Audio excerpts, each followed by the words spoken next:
Welcome to high score study. आज हम करेंगे क्लास 10th की साइंस का केमिस्ट्री का first chapter chemical reactions and equations. हमने इस चैप्टर को 2 वीडियोस में 2 लेक्चर्स में भाग किया है, lecture first and lecture second.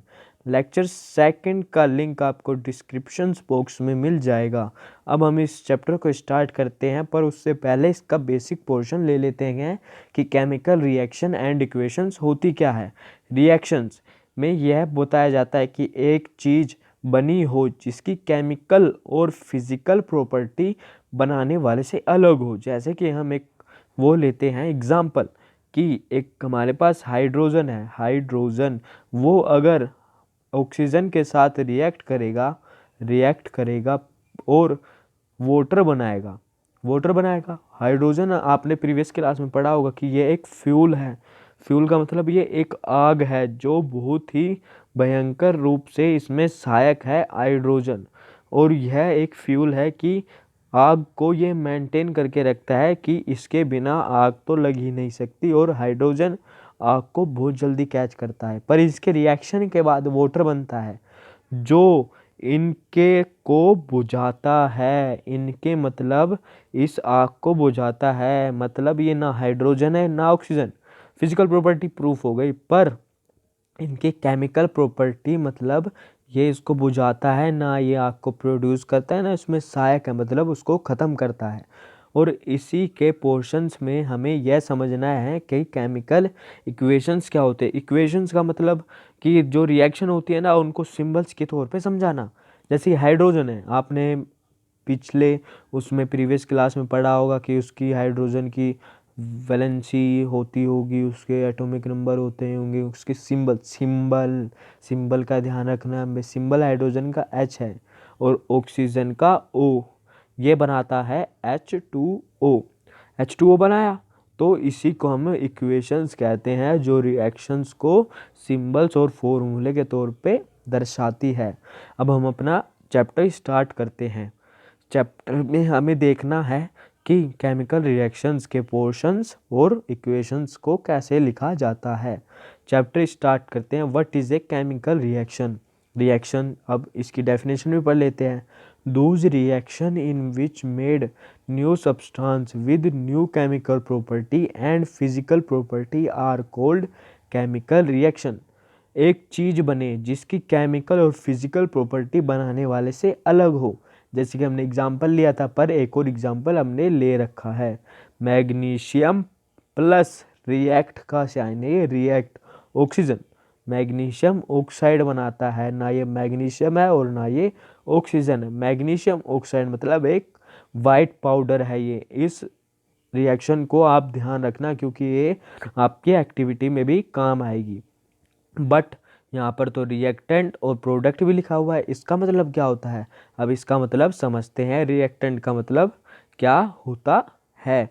Reactant का मतलब वो होता है कि chemical substance react in reaction are called reactant. की जो हमारी केमिकल रिएक्शंस में जो रिएक्ट करते हैं सब्सटेंस, जैसे कि मैग्नीशियम ऑक्साइड रिएक्ट कर रहा है, हमारा रिएक्ट कर रहा है ना, जब तो ये प्रोड्यूस करेगा। रिएक्ट जो करते हैं हमें उनको रिएक्टेंट कहते हैं, जो हमारे एरो से इधर होते हैं। ठीक है, अब हम प्रोड्यूस जो होता है उसके बारे में पढ़ेंगे। प्रोडक्ट क्या होता है। Product chemical substance product in reactor are called product का मतलब प्रोडक्ट होता है। अब ये भी आपको समझना पड़ेगा, जो हमारा रिएक्टेंट था वो क्या था, जो रिएक्शन कर रहे हैं, पर हमारा जो प्रोडक्ट है जो रिएक्शन के बाद बन जाता है। जैसे कि हम कुछ बनाते हैं, जैसे शेक बनाते हैं, मिल्क शेक, मिल्क डालते हैं, उसमें पानी डालते हैं और अपना फ्लेवर्स डालते हैं, वो हमारे रिएक्टेंट है, वो हमारा सामान है। और फिर उसके बाद क्या बनता है, मिल्क शेक, जो हमारा प्रोडक्ट है। ठीक है, आपको ये समझ में आ गया होगा, तो हम अपने अगले कॉन्सेप्ट पर चलते हैं। बट उससे पहले ये जो रिएक्शन है वो आपको अभी ध्यान रखनी है। ओके, अब हम चलते हैं अपने नेक्स्ट कॉन्सेप्ट पर। जो हमारा नेक्स्ट कॉन्सेप्ट है वो है इम्पोर्टेंट एक्टिविटी, जो एनसीईआरटी में आपकी दे रखी है। एनसीईआरटी में आपकी दे रखी है। अब इसमें लिखा क्या है ये पढ़ लेते हैं। Clean a magnesium ribbon with sand paper. एक मैग्नीशियम रिबन लेना है, उसको सैंड पेपर के साथ क्लीन करना है। सैंड पेपर के साथ क्लीन करना है। सैंड पेपर के साथ क्लीन क्यों करना है वो अभी हम पढ़ेंगे। सैंड पेपर के साथ क्लीन करने के बाद लिखा है magnesium ribbon burn in air. Air के साथ कैसे रिएक्ट करेंगे, ये तो कंफ्यूज कर रहे हैं। अब एयर के बारे में हम समझते हैं कि एयर के साथ रिएक्ट कैसे करेंगे। In chemistry, if a substance is burned in air then it react with oxygen। मतलब इन केमिस्ट्री मतलब केमिस्ट्री के अंदर अगर हम किसी चीज़ को एयर के साथ रिएक्ट कर रहे हैं उसका मतलब है ऑक्सीजन के साथ रिएक्ट करना। आगे लिखा है it produce white dazzling flame, कि एक बहुत ही रोशनीदार एक फ्लेम प्रोड्यूस करता है। जैसे कि हम वेल्डिंग करते हैं तो एक वाइट डैजलिंग फ्लेम बनती है ना, वैसी ही कुछ। तो इसको हम प्रोटेक्शन के साथ इस एक्टिविटी को करेंगे। Flame and he made white colour. मैंने पिछली रिएक्शन को आपको ध्यान रखने के लिए बोला था, जो हमारी मैग्नीशियम ऑक्साइड बनाती है, पर वो एक वाइट पाउडर का मैग्नीशियम ऑक्साइड होता है जिसका कलर वाइट होता है और वो एक प्रेसिपिटेट होता है। अभी हमें प्रेसिपिटेट पे जाना नहीं है, वो हम अपनी आगे पढ़ेंगे। तो हम अपने आगे पढ़ेंगे। तो अब हम इसके क्वेश्चंस को भी देख लेते हैं कि क्वेश्चंस क्या कहता है। Questions, magnesium ribbon, why magnesium ribbon is first rub with sand paper before burning in air. जैसे कि हम मैग्नीशियम रिबन को रब करते हैं सैंड पेपर के साथ बर्निंग से पहले, वो क्यों करते हैं, अब इसका आंसर भी पढ़ लेते हैं। Magnesium metal react with oxygen at room temperature and made small layer of magnesium oxide so to remove this layer with sand paper after is smooth burning. Smooth burning के लिए हम इसको रब करते हैं। अभी हम इसको समझ लेते हैं, इसमें लिखा क्या है। Magnesium metal react with oxygen at room temperature. जैसे कि हमने एक मैग्नीशियम रिबन लिया, मैग्नीशियम रिबन एक सिंगल पैकेट में तो आते नहीं है, एक सिंगल पैकेट में बहुत सारे आते हैं। तो हमने उस पैकेट को फाड़ लिया और एक मैग्नीशियम निकाल लिया, पर ये तो फटा का फटा रह गया, इसमें एयर तो घुसेगी। तो एयर का मतलब हमने पढ़ा था कि ऑक्सीजन के साथ रिएक्ट होना, ऑक्सीजन के साथ रिएक्ट होगी तो एक स्मॉल लेयर बना लेगी, बहुत पतली एक स्मॉल लेयर बना लेगी। जैसे कि ये मैग्नीशियम रिबन है, ये एयर के साथ रिएक्ट कर रहा है तो एक स्मॉल लेयर बना लेगी, very small layer, very very very. अगर हम इसको सैंड पेपर के साथ नहीं हटाएंगे तो इसको हम बर्न करेंगे तो ये बर्न में दिक्कत करेगी और ये जलेगी नहीं। यही हमारा आंसर होगा। आप इस क्वेश्चन और आंसर को लिख लीजिए कहीं पर अपनी नोटबुक पर। अब हम अपने अगले कॉन्सेप्ट पर चलते हैं, जो क्या कहता है कि characteristics of chemical reactions. Characteristics of chemical reaction की कैरेक्टरिस्टिक्स क्या होती है केमिकल रिएक्शंस में, हमें कैसे पता लगेगा कि केमिकल रिएक्शन हो रही है। इन चीज़ों से हम पता कर सकते हैं कि केमिकल रिएक्शंस जो हम कर रहे हैं वो हो रही है या नहीं। पहली हमारी है चेंज इन स्टेट की, कोई सॉलिड चीज़ लिक्विड में या लिक्विड चीज़ गैस में बदल जाए। चेंज इन कलर की, जब हम किसी रिएक्टेंट लेते हैं उसका कलर अलग होता है पर प्रोडक्ट के बाद कलर अलग हो जाता है। चेंज इन टेम्परेचर, हमने रिएक्ट करा, जो हमारा प्रोडक्ट बना उसके साथ जो हीट निकल रही है उसको हम चेंज इन टेम्परेचर कहते हैं। इवोल्यूशन ऑफ गैस, अगर हमने कुछ चीज़ ऐसी ली है लिक्विड सी, अगर हम उसको रिएक्ट करते हैं तो क्या वो गैस बन जाती है, क्या वो गैस बन के उड़ जाती है। अब हमारा फिफ्थ है फॉर्मेशन ऑफ प्रेसिपिटेट, की प्रेसिपिटेट बन रहा है या नहीं। अब हम इसको एग्जाम्पल के तौर पे समझ लेते हैं चेंज इन स्टेट को।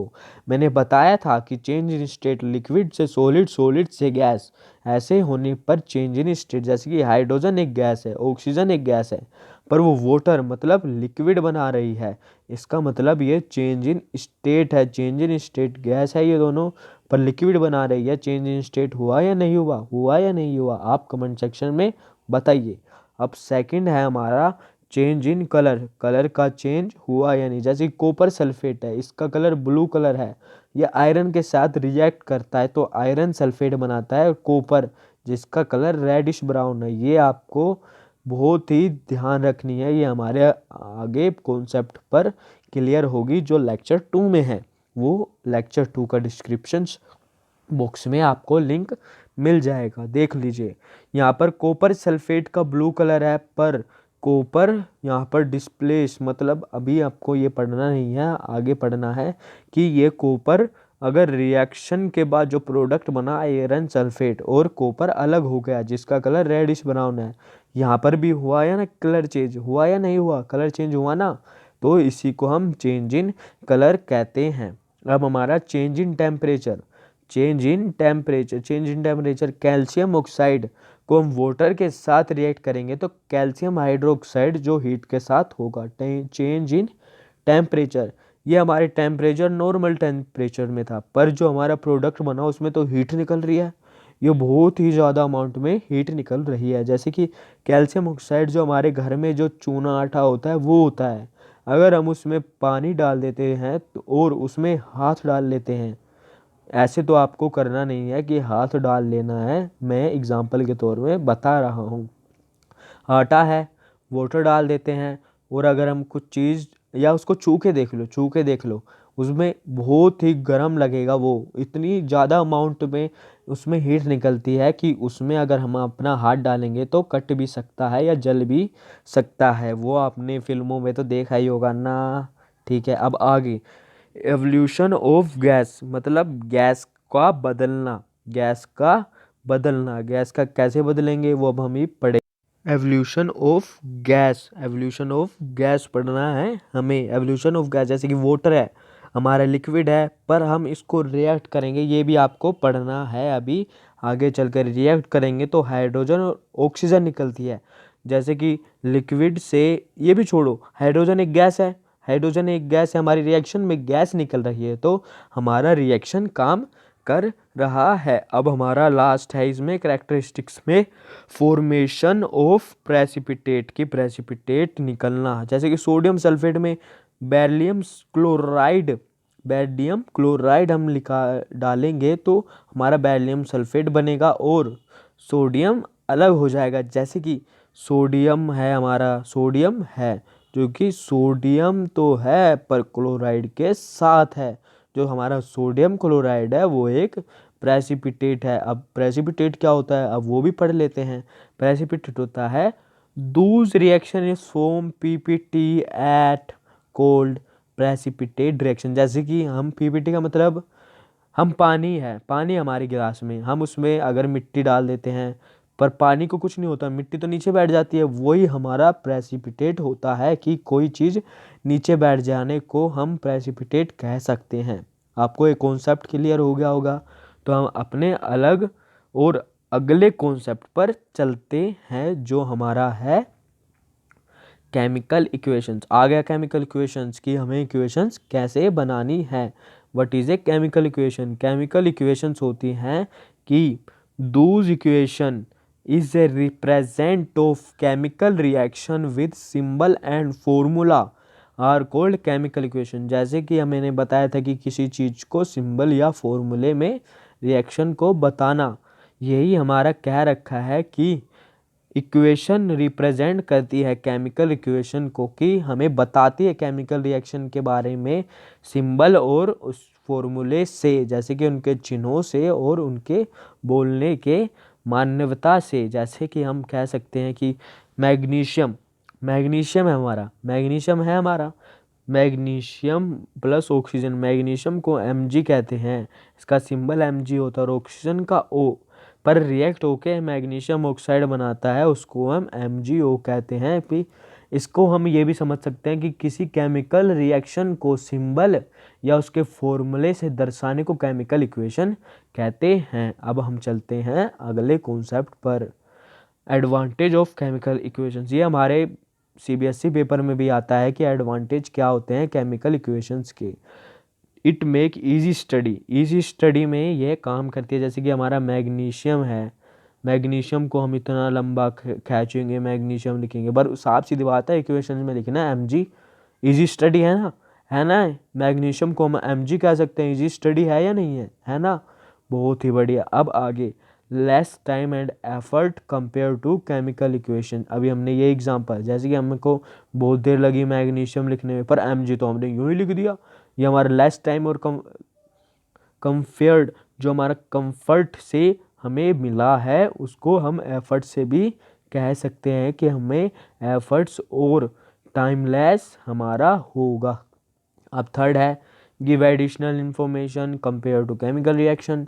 एक क्वेश्चन आता है, उससे हम इसको अपने एग्जाम्पल के तौर पे से समझते हैं। जैसे कि H2+O2 मतलब हाइड्रोजन और ऑक्सीजन के बाद H2O बनता है। अब इसमें क्वेश्चन आता है कि यहाँ पर सबसे ज़्यादा बन क्या रहा है, हमें इसको बैलेंस करना पड़ेगा। जो हमें अभी पढ़ना नहीं है वो आगे पढ़ना है, उस पर हम अगर हम बैलेंस कर देते हैं, जैसे कि हमारा बैलेंस कर देते हैं, छोड़ो यहाँ 2 लगा देते हैं। अभी इसको क्लीन करके बताता हूँ। H2+O2 is equal to H2O water बना। यहाँ हम बैलेंस कर देते हैं 2, यहाँ पर भी 2।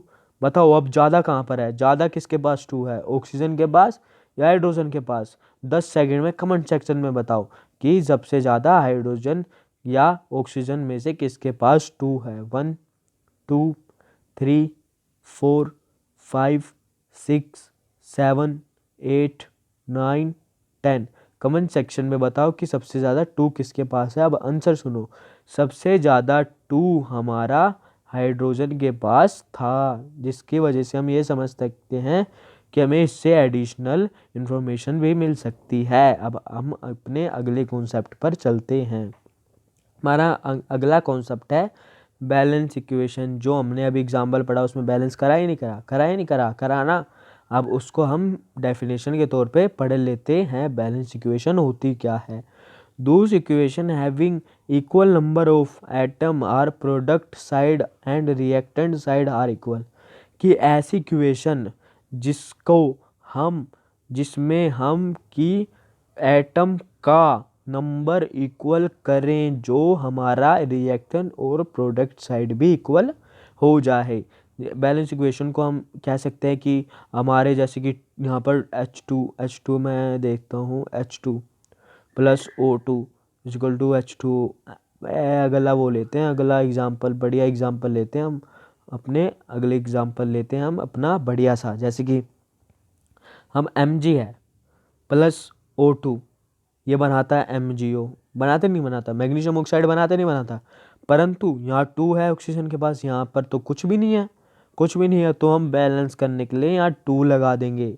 पर यहाँ पर मैग्नीशियम भी 2 है, ऑक्सीजन भी 2 है, पर यहाँ पर ऑक्सीजन ही 2 है, मैग्नीशियम क्यों नहीं है? तो यहाँ पर भी हम 2 लगा देते हैं। ये हमारी बैलेंस इक्वेशन होती है। यहाँ पर भी 2 है मैग्नीशियम, यहाँ पर भी 2 है, यहाँ पर भी ऑक्सीजन 2 है, यहाँ पर भी ऑक्सीजन 2 है। जो हमारा रिएक्टेंट साइड है और प्रोडक्ट साइड इक्वल हुई ना, तो इसी को हम अपना केमिकल इक्वेशन या बैलेंस इक्वेशन को केमिकल इक्वेशन से दर्शाना कहते हैं। अब इस डेफिनेशन को लिख भी लीजिए। एक और एग्जांपल है H2+O2, ये मैंने आपको दे दिया है। अब हम इस पे थोड़ा कॉन्सेप्ट को क्लियर करने के लिए और समझते हैं बैलेंस इक्वेशन होती क्या है। और समझने के लिए हम एग्जांपल लेते हैं, जैसे कि हमने CaO कैल्शियम ऑक्साइड और वाटर के साथ रिएक्ट किया है तो कैल्शियम हाइड्रोक्साइड बना और हीट बनी। पर ये तो बैलेंस तो है ही नहीं। यहाँ पर हाइड्रोजन 2 है और ऑक्सीजन भी 2 है, यहाँ हाइड्रोजन 2 है, ऑक्सीजन तो है ही नहीं। तो अब हम इसको अपने तरीके से सोल्व करते हैं। यहाँ पर कैल्शियम है 1, ऑक्सीजन है 2, बट यहाँ तो कैल्शियम 1 है, हाइड्रोजन 2 है, ऑक्सीजन भी 2 है। यह रिएक्ट है या नहीं, रिएक्शन फुल्ली रिएक्शन है या नहीं, बताइए। रिएक्शन फुल्ली है या नहीं, कमेंट सेक्शन में बताइए, है या नहीं। ये रिएक्शन कंप्लीटली है, बट हमें एग्जांपल लेने हैं बैलेंस इक्वेशन की। अब ये अनबैलेंस इक्वेशन है। अभी हम इसको देख लेते हैं। ये तो ग्लूकोज है, आपको इसके बारे में पढ़ना है लाइफ प्रोसेस चैप्टर में। पर अभी हम बैलेंस इक्वेशन पढ़ रहे हैं तो वो हम बैलेंस करते हैं। जैसे कि यहाँ कार्बन 6 है, हाइड्रोजन 12 है, ऑक्सीजन 8 है, बट यहाँ 1 है कार्बन, ऑक्सीजन 2 है, नहीं 3 सॉरी 3, हाइड्रोजन 2 है या नहीं। अब इसको हम बैलेंस करते हैं। अब इसको हम रब नहीं, हम ऐसे ही आपको समझा देते हैं। अगर हम यहाँ 6 लगाएंगे तो क्या होगा, ये 6 और 2 6 12 12 और 6 18 हो जाएंगे, 18 हो जाएंगे, बट यहाँ तो 3 है, फिर हम यहाँ 6 लगाएंगे, 6 और 2 12, 12 और 2 12 और 1 13, बट हम यहाँ 6 लगा देते हैं, 6 6 12, 12 और 2 18, 18 हो जाते हैं ये, जैसे कि 6 6 और 12 18, 18 हो गए, ये हमारे हमारे इक्वल हो गए। अब इसी से हम इक्वल कर देते हैं, जैसे कि हमारा हाइड्रोजन 12 है, यहाँ पर भी हाइड्रोजन हमारा 12 हो गया, हमारा यहाँ 12 हो गया हाइड्रोजन, बट कार्बन तो यहाँ 6 है, यहाँ पर 1 है, बट यहाँ पर हमने 6 लगाया था, उससे ये हमारा 6 हो गया। ये बैलेंस हुई कि नहीं हुई, हुई कि नहीं हुई, आप इस कॉन्सेप्ट से बैलेंस कर सकते हैं। अब हम एक क्वेश्चन देते हैं जिससे आप बताना कमेंट सेक्शन पे कि ये बैलेंस है कि, पहले बताइए कि ये कार्बन और ऑक्सीजन के रिएक्ट होने के बाद क्या ये बैलेंस है, कमेंट सेक्शन में बताइए। और सेकंड है, H2 हाइड्रोजन को ऑक्सीजन के साथ हम रिएक्ट करेंगे तो क्या बनेगा विद उसकी बैलेंसिंग के साथ, कमेंट सेक्शन में आप बताइए हमें कि क्या आंसर्स हो सकते हैं। अब हम अपने अगले कॉन्सेप्ट पर चलते हैं जो है पेपर बेस्ड क्वेश्चन। ये पेपर बेस्ड क्वेश्चन क्या है अब ये भी समझ लेते हैं। Why every equations are balance, हर एक इक्वेशन बैलेंस होती है, वो क्यों होती है। अब इसका answer, because unbalance equation not follow conservation of mass.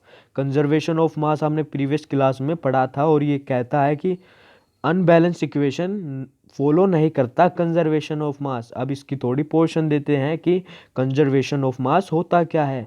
Mass can created nor be destroyed are called conservation of mass. आपने प्रीवियस क्लास में पढ़ा होगा कि कभी भी मास ना क्रिएट होता है और ना ही कम होता है। अब हम अपने अगले कॉन्सेप्ट पर चलते हैं, ये आप लिख लेना, ये क्वेश्चन और आंसर ये सीबीएसई में पूछे जाते हैं।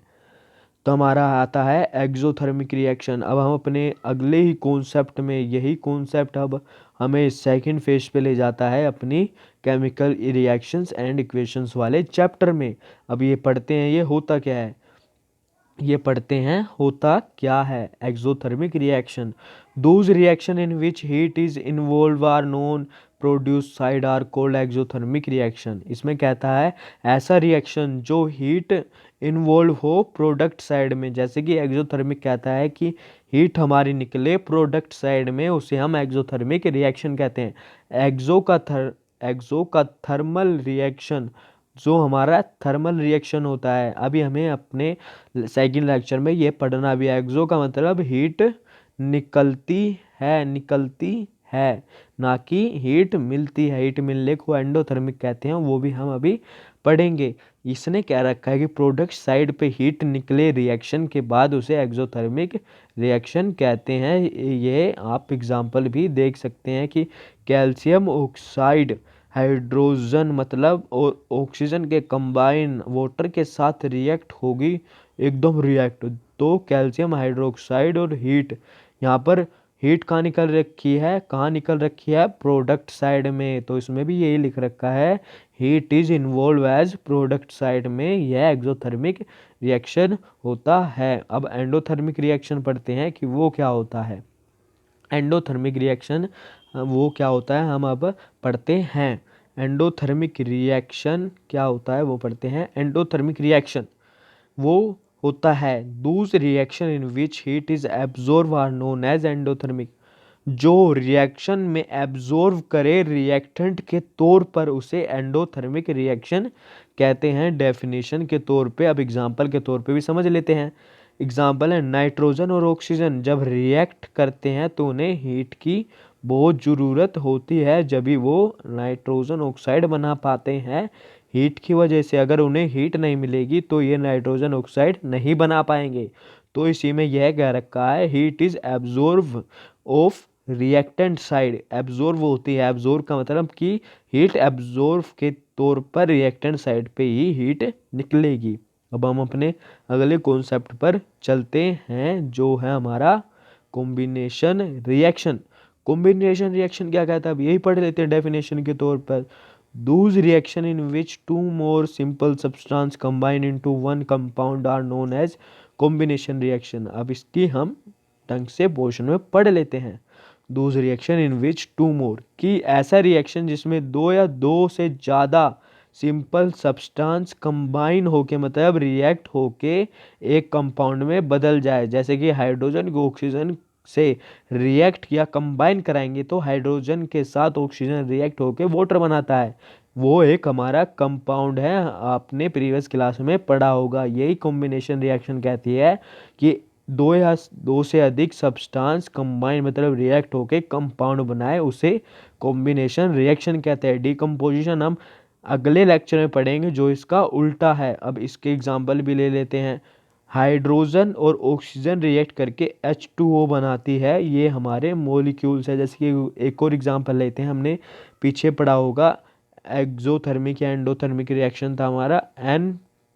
अभी हम ये देख लेते हैं, एंडोथर्मिक रिएक्शन था जो हमारा है N2+O2 मतलब नाइट्रोजन प्लस ऑक्सीजन, हीट की ज़रूरत पड़ती है तो हम यहाँ पर हीट लगा सकते हैं क्योंकि हमने एंडोथर्मिक पढ़ लिया है।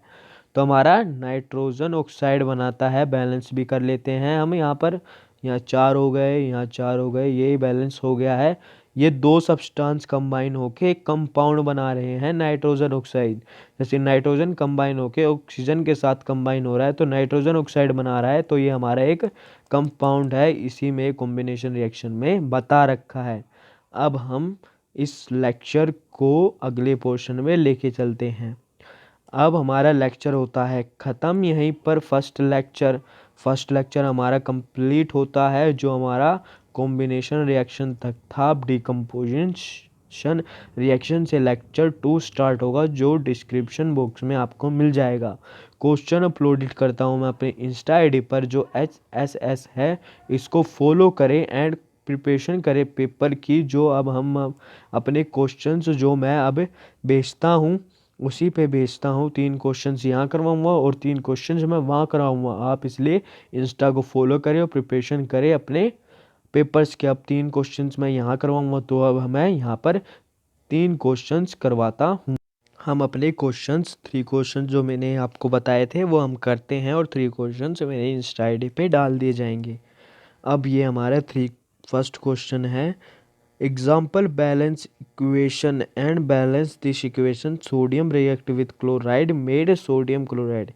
इसने कहा है कि एग्जाम्पल दे बैलेंस इक्वेशन का एंड इस जो हमें जो ये इक्वेशंस दे रखी है इसको बैलेंस करे, जो है सोडियम को क्लोराइड के साथ रिएक्ट करके सोडियम क्लोराइड बनता है। अब इसका हम आंसर करते हैं। Balance equation, example balance equation में हम एग्जाम्पल देते ही नहीं है, इसको हम सोल्व कर देते हैं जब ही हमारा एग्जाम्पल हो जाएगा। सोडियम का मतलब Na+Cl2 react and made sodium chloride. But यहाँ तो 2 है ही नहीं, यहाँ पर तो 2 है तो हम यहाँ 2 लगा देंगे। बट Na सोडियम तो यहाँ पर कुछ नहीं है, यहाँ पर भी 2 लगा देते हैं। ये बैलेंस हुई कि नहीं हुई? यही हमारा एग्जाम्पल हो गया और यही हमारा आंसर हो गया। अब हम अपने नेक्स्ट क्वेश्चन पे चलते हैं कि नेक्स्ट क्वेश्चन है क्या। अब ये हमारा नेक्स्ट क्वेश्चन है, what is mean of react with air and example. इसका मतलब क्या होता है? रिएक्ट मतलब रिएक्शन होना एयर के साथ। हमने पढ़ा था केमिस्ट्री में, कहते हैं कि एयर के साथ रिएक्ट होना मतलब ऑक्सीजन के साथ। लिखते हैं अब सर इसका, it means is air is oxygen in chemistry react. अब हम it mean is air is oxygen in chemistry react, मतलब इसका मतलब होता है एयर, और एयर का मतलब होता है ऑक्सीजन, जो केमिस्ट्री के रिएक्ट में हमें काम आती है। हमें इसका एग्जाम्पल भी देना है। एग्जाम्पल हम लिखते हैं, नाइट्रोजन प्लस एयर के साथ रिएक्ट होता है। अब हम ब्रैकेट में ओ लिख देते हैं और यहाँ पर बनता है नाइट्रोजन ऑक्साइड। ये हमारा एग्जाम्पल हो गया। अब हम अपने नेक्स्ट क्वेश्चन पे चलते हैं। अभी next question, which reaction in harmful of eyes, कि एक ऐसे रिएक्शन का नाम बताइए जो हमारे आइज के लिए हार्मफुल हो। हमने पढ़ा था एक्टिविटी में, एक्टिविटी ध्यान दो, एक्टिविटी मैग्नीशियम ऑक्साइड बनता है, डार्जिलिंग फ्लेम बनती है। तो हमें ये पूछा नहीं है कि वो क्या बनता है क्या नहीं बनता, बस उसका रिएक्शन का नाम लिखना है। हम लिखते हैं Mg plus O2 is equal to MgO। इसमें हम बर्न करेंगे तो air dazzling flame of I बनेगी। ऐसे आपको लिखना है, ये लिख के मैग्नीशियम और ऑक्सीजन का रिएक्ट करके बर्निंग करके आई लिख देना, बस ये हमारा आंसर हो जाएगा। अब हम अपने नेक्स्ट क्वेश्चन पे चलते हैं। Which reaction is combine and made one molecules में दे रखा है ऐसी रिएक्शन जो कंबाइन होके एक मोलिक्यूल बनाती है। ये तो बहुत आसान है, बहुत आसान है या नहीं है, बहुत आसान है या नहीं है। आप इसका आंसर कमेंट सेक्शन में दे, और बहुत ही आसान है, कमेंट सेक्शन पे इसका आंसर आपको देना हो। इसी कॉन्सेप्ट पे हमारा जो लेक्चर फर्स्ट है वो कंप्लीट होता है, और लेक्चर 2 का आपको डिस्क्रिप्शन पे बॉक्स मिल जाएगा और लिंक मिल जाएगा, और मेरे इंस्टा का भी लिंक आपको डिस्क्रिप्शन बॉक्स में मिल जाएगा। तो प्रिपरेशन ऑफ एग्ज़ाम्स